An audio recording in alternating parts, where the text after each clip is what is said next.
Alright, welcome back to B Mother Reviews, everyone. Today we've got the latest in the X-Men line from XM Studios. This is, of course, Wolverine. This guy needs no introduction, but this is no ordinary Wolverine. This is the brown costume Wolverine. If you grew up in the 80s like myself, chances are in your introduction to the character, he was wearing this costume. For me, this is the costume that I resonate with the most. I've been waiting for a good brown costume Wolverine statue for many years. So does this statue live up to those lofty childhood memories? Well, we're going to get into the review. We'll talk sculpt and design. We'll talk production quality and paint. And we'll also get into a few of the critiques that this statue has been receiving along the way. So let's not waste any more time. Let's start up the review.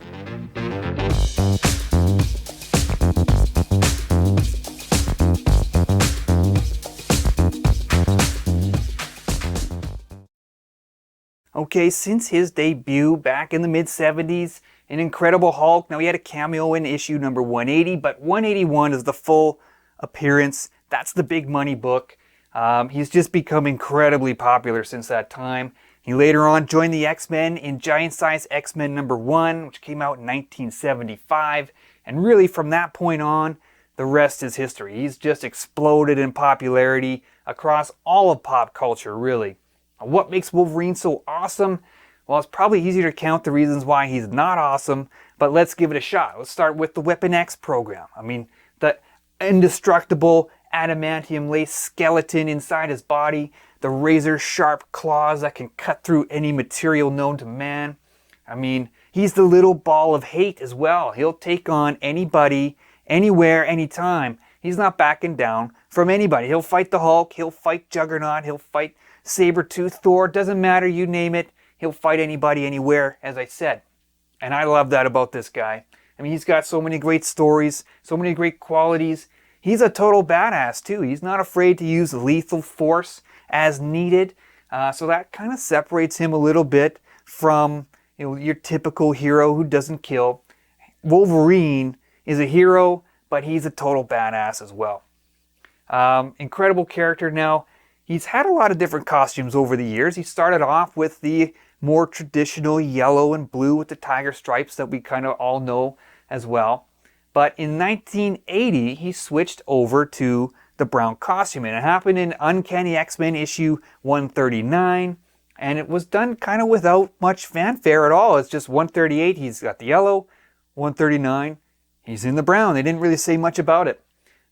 But for me, as I said, growing up in the 80s, this is the costume that he always wore. And a couple things for me make this costume really stand out as being awesome. And first of all, it's of course the 1990 X-Men run with Jim Lee on it doing the art. The connecting covers of issue number 1, and here he is in the brown costume, looking awesome on the cover. This image really stands out to me. The other one is the Series 1 Marvel card trading set from 1990. Thinking back on it, it's kind of funny. So much of what I think is cool stems from this card set. I mean, the Black Spidey card, the Daredevil, the Moon Knight, Venom, Silver Surfer, Ghost Rider, all these characters. Some of them, me seeing them for the first time in that set. I mean, those images are just burned to my mind. And this one here with brown costume Wolverine, this is burned into my mind as well. I love this card. They also had the yellow costume card in the set. But, I was around 8 years old or so when this came out. And the yellow costume was the old costume. And it sucked. I didn't care about that one. Also, just so happened to be featured on one of the 5 holograms from the set. This is the brown costume card here. So, just so many good memories for me of this character in this costume. Now, we're going to start off this review with a little bit backwards. We're going to start with some of the critiques on this piece first.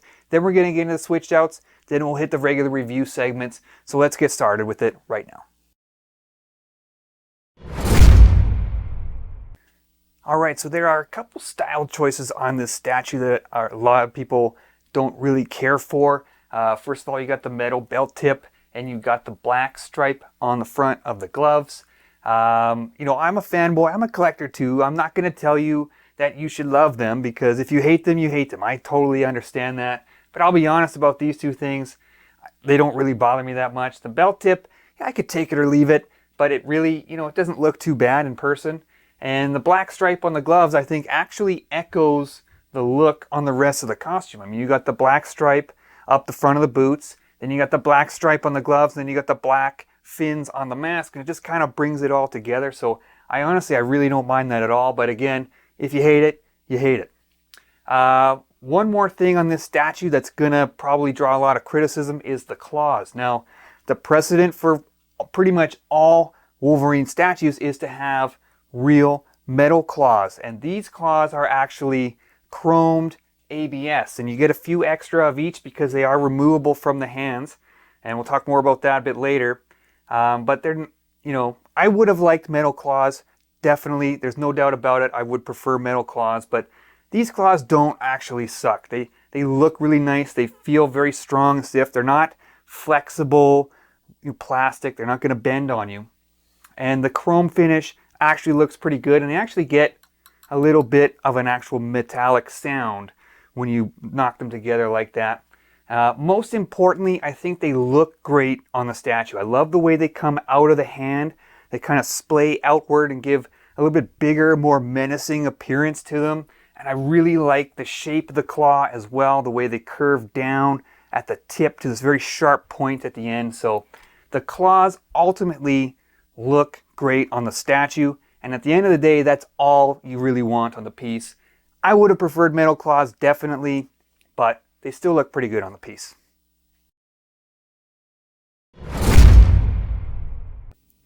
Alright, this statue actually has quite a few different display options, so we're going to run through all of those now. First of all, you got the samurai helmet on the base. Now, it's not technically a switch out, but it does fit loosely on the base, so if you want, you can pick it up, move it over here to the other side, or if you like, you can pick it up, put it right back in the box. If you don't like it, you do not have to display it. There's no magnet or hole left behind that it's concealing. I like it. I think it adds a nice splash of color to the base, actually. Now, Wolverine himself, he's got a few different arm configurations. You've seen this one here. It's sort of the forward stabbing motion, but you can swap those out. And you can go with this outstretched arm option here. Now, I mentioned earlier that the claws actually come out of the hands, and the reason is you can actually swap out the claws. You can see here I've got bone claws. Now, I'm never going to display bone claws, but the option is there if you want them. And the claws themselves just have this little tab on the end, and there's a slot on the end of his hand there, and you just sort of gently rock them back and forth until they plug all the way into the slot. Now, you do get 5 extra claws of each type, so I've found that some claws fit better in some slots than others, so if it's not working out for you, don't force it. Just try a different claw. You're going to find one that works for you. Now, you can go adamantium claws in this arm configuration if you want. You can go bone claws in the forward-facing configuration. Swap the claws out as you choose. There is one more arm option for you, and you can go with these dual-wielding katanas, and you'll notice that the sword handles are attached to the hand, and you actually get the blades from these 2 swords here on the base. So you just pull those out of the base. And one thing I'll note, the sword blades are metal, but they're painted metal, and that's one little complaint that I have. When you plug them into the base, that slot is very thin, and you're probably going to scratch the paint up on the end of your blades. So if you know for sure that you want to display the swords, then don't plug them into the base, and just avoid the scratching altogether. So what you do is you just pull the handles right off those blades, and you plug them onto the handles in the hands. And you can go with this option here. Like that. All right. I'm probably not going to use this option, but it's there for you if you want it. It's Wolverine. I want the adamantium claws. Now, what would a Wolverine statue be without an unmasked portrait? And you do get one of those as well. So we'll just pop the head off. And you got this unmasked portrait. It looks very nice. It's got nice realistic wrinkles in the skin, the forehead, the nose. Got the veins down the side of the forehead. Nice teeth. The eyes are blue, which is accurate for Wolverine. So it's a nice looking portrait. I think the hair makes it look a little bit bigger than it is. Makes it look maybe a tad too big for the body, but it is a nice unmasked portrait if that's the way you want to display it. So tons of options for this piece. You can pick and choose and display it however you like.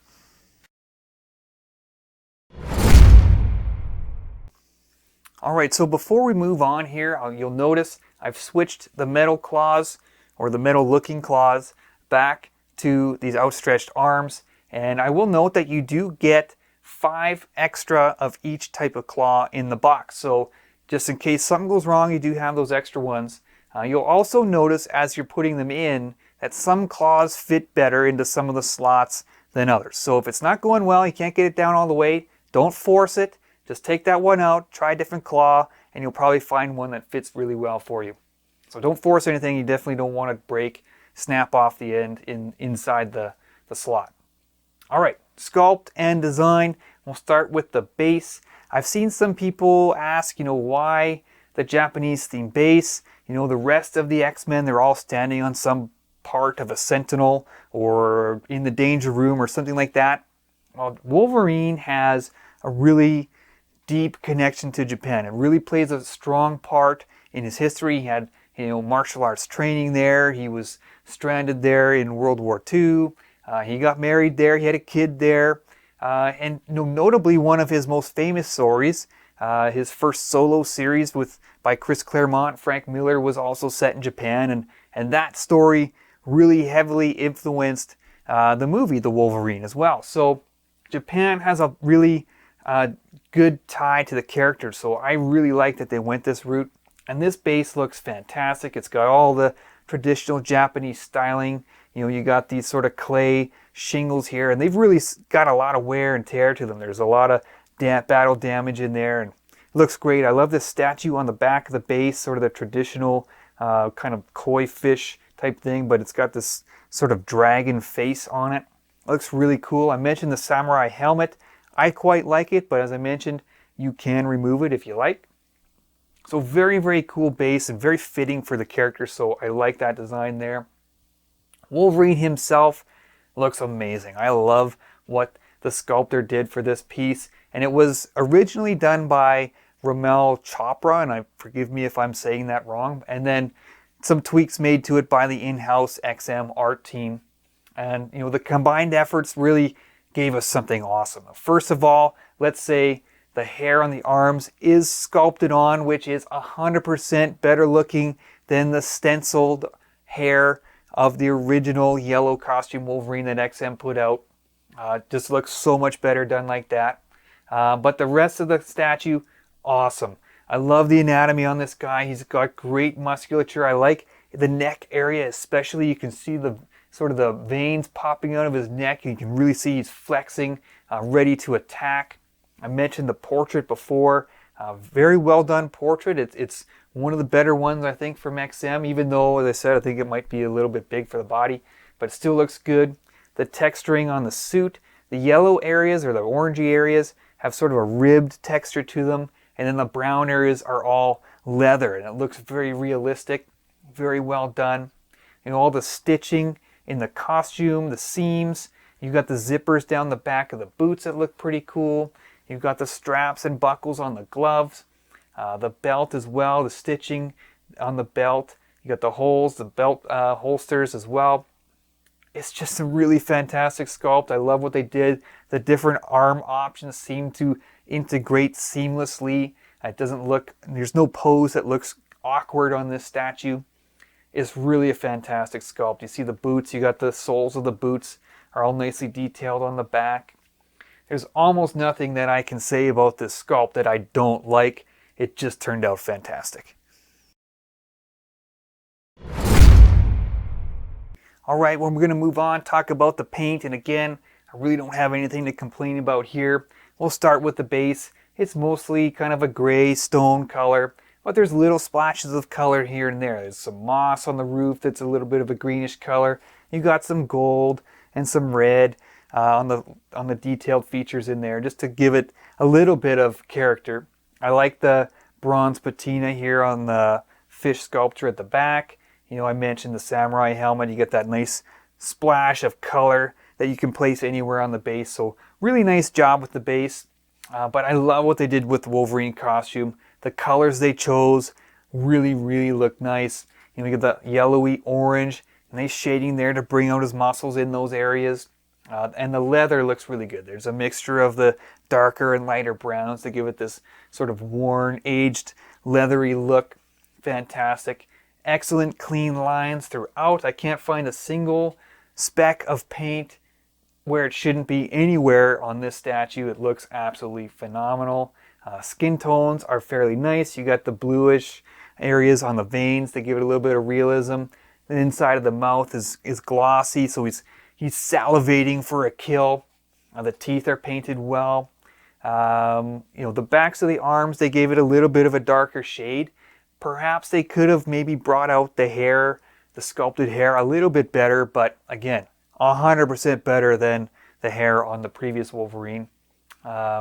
Overall, the paint, there's absolutely nothing I can complain about. Again, I like the colors, and I like the little splashes of color on the base, so I've got nothing bad to say about it, really.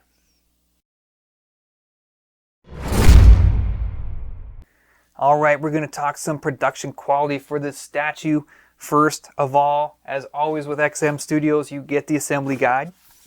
So it's got inside, the packing order for the box, and then it's got step-by-step instructions on how to put this piece together. I will note that the guide does not show this little piece here on the roof, which is a separate piece. I was left kind of wondering where it goes. I had to do some searching, but it's right here on the ridge of the roof. It just slots in with a metal peg. Now, you saw me put together the statue earlier in the review. Everything fits together nice and secure with strong magnets. There's no complaints there. It's a nice weighty feel to it. The packaging is excellent. The box is a little smaller than normal, which is actually kind of nice. You save a little bit on shipping, save a little bit on storage space as well. So really, there's nothing to complain about at all production-wise. It's another top-notch production from XM. You do get a print in the box. You can see this here. So they went with the forward-facing claws, and they went with the bone claws. I kind of wish they went with the metal claws. I'll be honest, I'm never going to display the bone claws.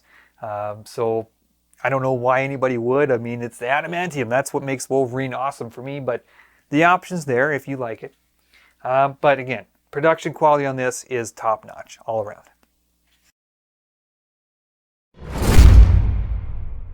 All right, so it's time to wrap up this review. The new brown costume Wolverine from XM Studios, and I'll just say that this statue has absolutely satisfied all my hopes and dreams. It's instantly become my personal favorite Wolverine statue, helped by the fact that it's in my personal favorite Wolverine costume. I love the Japanese theme base, which is just so meaningful for the character. You got some great switch out options, and they all look natural for the pose. So you can choose whatever you want. They all look great. The mask, that's another thing that's kind of a personal taste thing, the shape of the mask, and I happen to really like this one. The sculpt is fantastic. The muscles look great. The texturing on the suit, the colors they used, just everything about this statue is awesome, including the claws. I do have to say, although I would have preferred metal, just like most of you probably would have, these do look amazing in place. And if you don't like them, you can switch out the bone claws, whatever you want. I love this statue. I hope you guys enjoyed the review. XM Studios Brown Wolverine. Stay tuned to the channel, everybody. We're going to have lots more coming, and we'll talk to you guys soon.